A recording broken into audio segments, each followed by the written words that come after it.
What's up guys, before we get into the video today, please leave a like, comment and subscribe to help me get monetized. I'm very close with my subscribers. I've hit the watch time hours, so I need double my subs pretty much. If anyone is intrigued too, I am running an i7 10700K and an RTX 3070 Ti with 32GB of 3200 MHz RAM overclocked to 3600 MHz. I'm probably going to put this at the start of the video because I forgot to add it in, but if you've seen this, yeah, that's why. So it might look a bit weird, there'll be a few cuts here or so.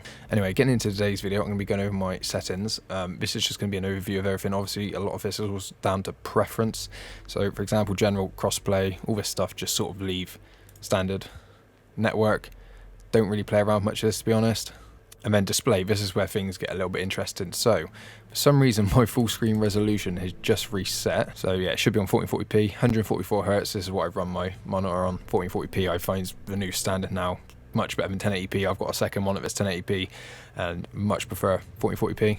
Run it full screen, field of view, I run it on 100. I don't like it on 105. It's just personal preference. Again, I prefer it 100. Vehicle, field of view, I have that on max. ADS, field of view on. That makes it look like you pretty much have zero recoil with most guns. It helps you out a hell of a lot with recoil control, I must admit. Brightness, I run this on 60, just to help him sort of with dark areas. I find this does help a hell of a lot, and this is something that I've changed from my last settings video. There's a few things in there that have changed, but I find running the brightness on 60 just gives you that sort of extra pop in the dark areas. Motion blur, obviously on 0. If you play with motion blur on, you're a psychopath. Same with chromatic aberration and vignette.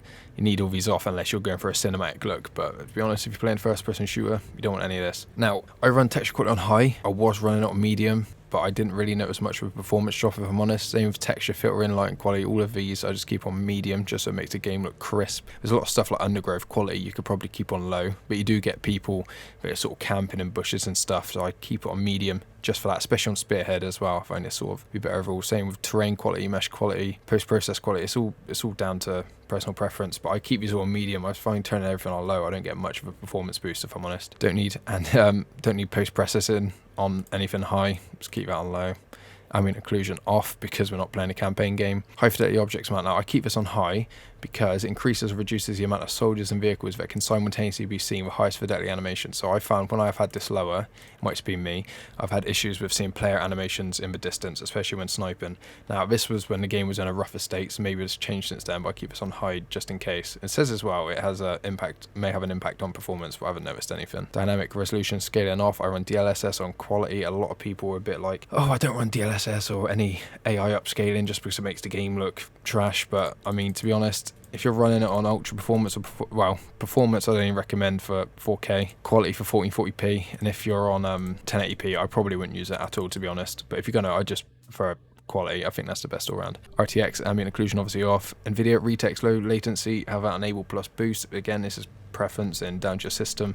You should definitely have it on enabled at least, but I prefer to have it on boost. Latency flash indicator, this is for me just so when I know I've got packet loss or ping, anything like that. Future frame rendering off because it does actually increase your visual. Now I have this off because the game will respond more quickly to input. I don't like any input delay in my game. Same with VSync, that's why I don't use VSync or anything like that, because it does sort of decrease your input and it's not what you want when you play an FPS shooter. HUD general, you can just go through and copy these. I'm not going to read them all out, it's pretty boring.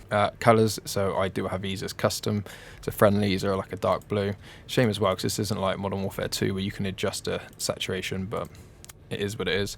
Custom enemy color, red. Squad color, purple. These aren't standard reds and purples, by the way. Like this red has just got a much, if I click on it, this red's just got like a much higher tone. It's showing us on white for some reason, but so yeah, a custom accent color, have it on yellow, primary color, all of this stuff here. Now HUD scaling, I reduce this down a bit because it makes the game, I don't know, it makes the HUD just feel a bit smaller. It doesn't feel like it's as much in your face. I find this to be the perfect balance for me, to be honest. This is what I run everything on for the HUD. Crosshair, I can have the crosshair thickness on thick, opacity on 100, projection off. I do have a headshot color for yellow, so when I know I'm hitting headshots. Kill color is black. Again, this is just preference, but this is what I prefer. Same with damage indicator down here as well. Minimap, these are my minimap settings.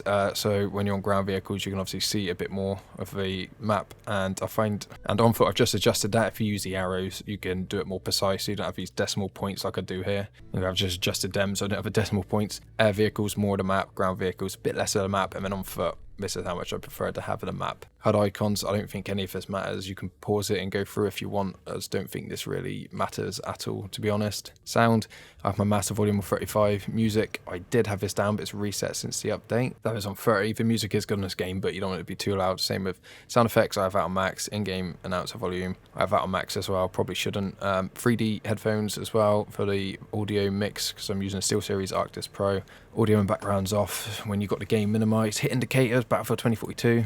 In-world radio music. Now, I'm actually going to turn this off because that is annoying. Voice chat, I do have on, but it used to be off. I think that's reset since the update. So I'm going to turn that off. I just find it annoying, especially when I'm recording videos. Obviously, if I'm just playing normally, it can be handy when you're speaking to a squad, but when I'm recording videos and stuff, it's just completely void. Input and output device, obviously set that to yourself, whatever you want. Control it. Now, this isn't something I actually use on Battlefield 2042, but if you are going to use it, I prefer to use alternate. So B is to melee, and then use the right stick to crouch. Now, I haven't actually mapped these buttons, but on Call of Duty, I use a DualSense 5 controller, PS5 controller. I swap LB with LT and RB with RT. So you're shooting with the RB button and ADSing with the LB button. Especially with the PlayStation controllers, it massively increases your ADS and firing speed because you haven't got the delay of the triggers. I'm not entirely sure what the Xbox controllers are like, but I imagine it's probably the same. That's how I prefer to play. And then I also use my right index finger to press all of these buttons, so my right thumb is on this stick at all times. Again, this is preference, and not a lot of people can do that.